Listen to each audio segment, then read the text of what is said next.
Russia has entered 2026 the way it entered 2025 and 2024 and 2023, with a president selling war as destiny and a country being trained to endure and suffer economically, socially, morally.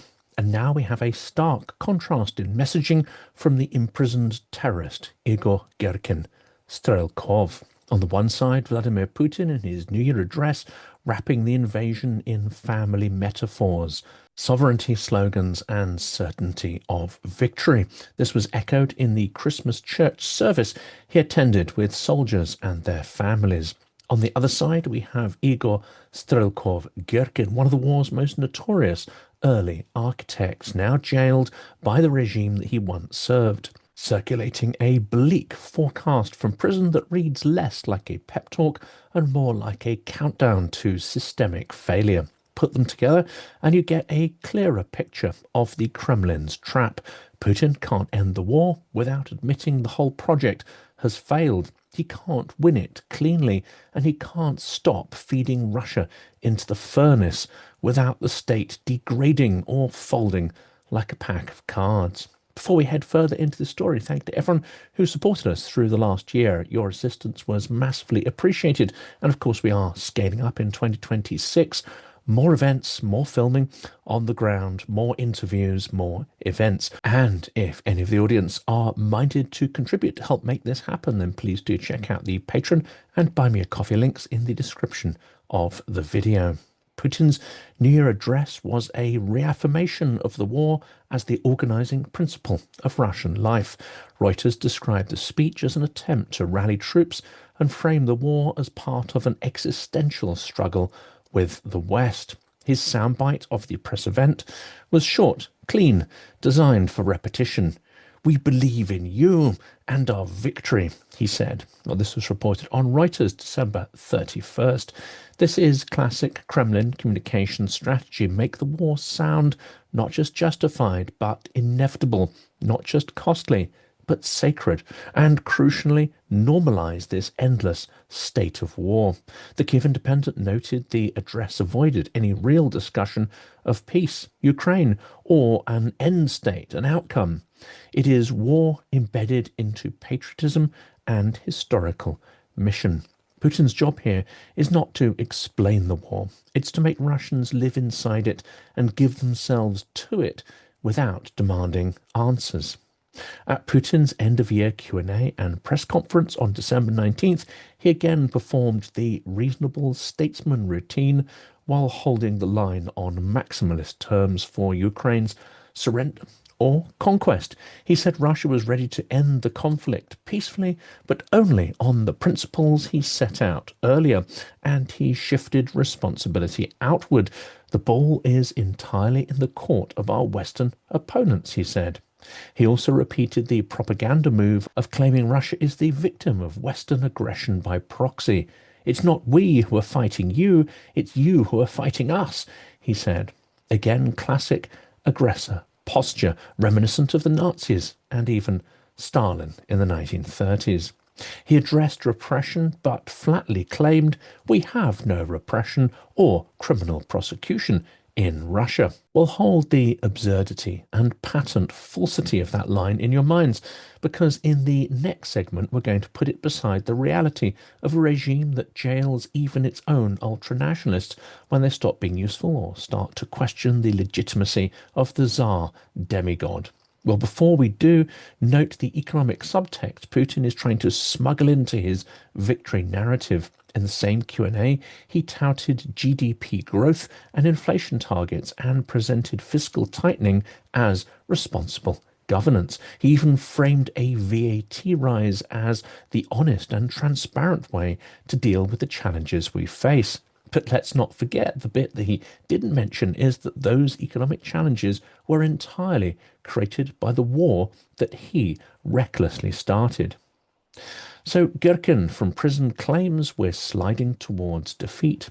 Now to Igor Girkin, also known as Igor Strelkov, one of the most prominent hardline nationalist voices from the 2014 Donbass war, later a relentless critic of how Putin has fought the full-scale invasion. The main critique is that Putin is losing, of course. He is not questioning the morality of the war itself. Girkin is not a liberal dissident. He's a pro-war ultranationalist who argued the Kremlin was fighting incompetently, too slowly, too softly, too corruptly. And that's precisely why his imprisonment is politically revealing. The regime isn't only crushing anti-war opposition, it also cages pro-war voices that threaten elite cohesion. Or remember, Prigozhin. Reuters reported in 2024 that a Russian court sentenced Girkin to 4 years in a penal colony on extremism-related charges, despite his prominence on the pro-war scene. When Girkin's prison letters circulate, they serve a dual purpose. Firstly, they reflect the mood of the most bitter nationalist faction. And two, they reveal how fragile the Kremlin feels, because it had to jail one of its own ideological enforcers. Here's a figure that feeds their paranoia. And of course, paranoia is something that is never in short supply in the Kremlin with its fortress mindset. On January 4th, an English-language thread by analyst Chris Owen circulated an extended set of translated excerpts from what's presented as Girkin's gloomy forecast for 2026, and it is said to be sourced from Girkin's Telegram channel. The tone is unmistakable. He argues there will be no meaningful compromise and mocks anyone expecting a tidy deal. Naturally, no compromise will be reached this year, he says. I hope this has finally sunk in on everyone on the planet of the pink ponies. Girkin's core claim is that the war is escalating. It's not heading towards closure. In the same translated excerpts, he predicts harsher sanctions, possible direct friction with a coalition of the willing, and widened confrontation involving states like Turkey and Romania, framed as Russia accumulating more enemies in this excerpt from his letter. But the strategic heart of the letter is Girkin's argument that essentially Russia is spending itself away, and time is not on Moscow's side unless the state shifts into deeper mobilization. He warns that without real mobilization, economic and political, Russia will keep sliding towards defeat in Ukraine and collapse at home. If this doesn't happen, it means the peace process, then everything will continue, the slide towards our defeat in the war. And then he goes for the throat on governance. Ineffective, degenerate elites, leaders he depicts as incompetent and corrupt. Girkin may exaggerate, posture and perform. He's always been a rhetorician of doom, but his value here is diagnostic. He is speaking from inside the pro-war ideological ecosystem and is describing a state that cannot sustainably generate victory, only continuation of war, which brings us back to Putin's line. We have no repression. Yet Girkin is literally behind bars, and Reuters notes he has also been barred from internet use for years, an attempt to sever him from his audience. Running on fumes, why the Kremlin has no good options. Putin's New Year address exudes confidence, unity, destiny. Girkin's prison forecast is the exact opposite, an angry backstage whisper of exhaustion, incompetence, drift towards defeat. Put them together, and the outline of Russia's strategic rut comes into focus. 1. The war has become one of regime maintenance. The Kremlin is no longer merely pursuing military objectives. It's preserving the logic that justifies the regime's grip, its very existence. Ending the war without a win risks elite infighting, nationalist backlash, and an economic and public reckoning. Continuing the war bleeds capacity, but avoids that ultimate humiliation. Point 2, the state is trying to make austerity feel like patriotism. Putin can talk about growth, inflation targets, and VAT rises as technocratic governance, but under sanctions and war costs, stability becomes a mere regime slogan, a piece of political doublethink. Thirdly, hardliners are being managed, not empowered. Girkin is the proof.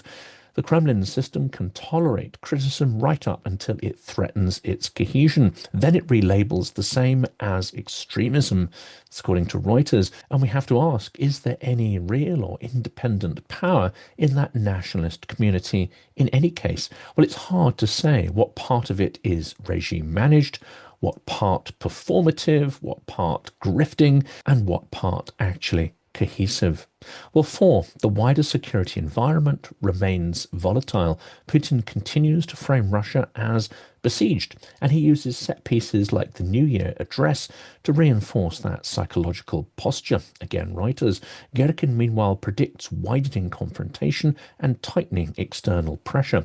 Even if his specifics are wrong, the trajectory, escalatory pressure and unmanaged risk is exactly what prolonged attritional wars like this generate: uncertainty and instability. We cannot know when the black swans will arrive, but the war makes their probability of arrival individually or in a bevy far more probable with each passing month. So what should we watch out for?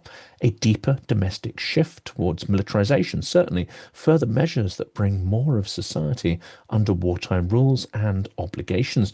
This is taken from the Kiev Independent notes that the Kremlin's broader war normalization strategy.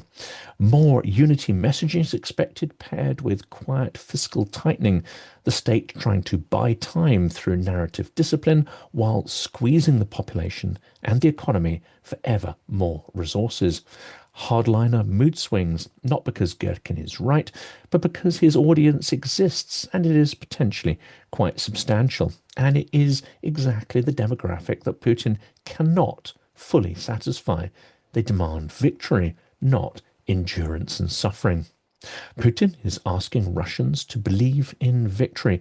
Girkin is telling his followers to prepare for a future where victory is not available on the current track. That doesn't make Girkin admirable or a hero or a democrat. He is still a criminal, a terrorist, and an imperialistic murderer. But it does make him useful as a signal flare, a barometer of the state of regime fragility. Putin's regime is running on fumes, but will not collapse tomorrow. However, Putin has chosen war, and that means he has a narrowing corridor of options where every path forward costs more and every path back requires the one thing that this regime cannot do, will never do, and that is admit it is wrong. And yet the costs of stopping the war are still perceived to be much higher and riskier than the costs of continuing it. Many of you generously contributed to buying a truck, a 4x4 vehicle for the armed forces of Ukraine in our recent marathon fundraiser for Car for Ukraine.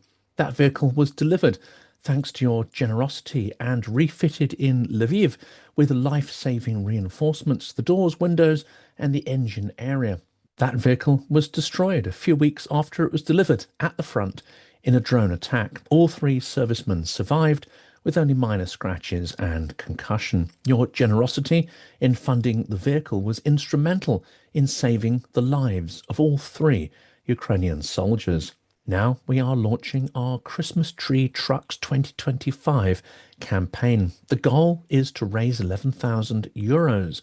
So please help us buy another vehicle for one of the most effective Ukrainian brigades on the fourth Christmas of Ukraine's epic fight for survival against an imperialistic and genocidal neighbouring state. Help us celebrate the heroism of the soldiers who have held the line against all the odds, who fight for their freedom and pay a terrible price, while also, incidentally, protecting the freedoms of Europe.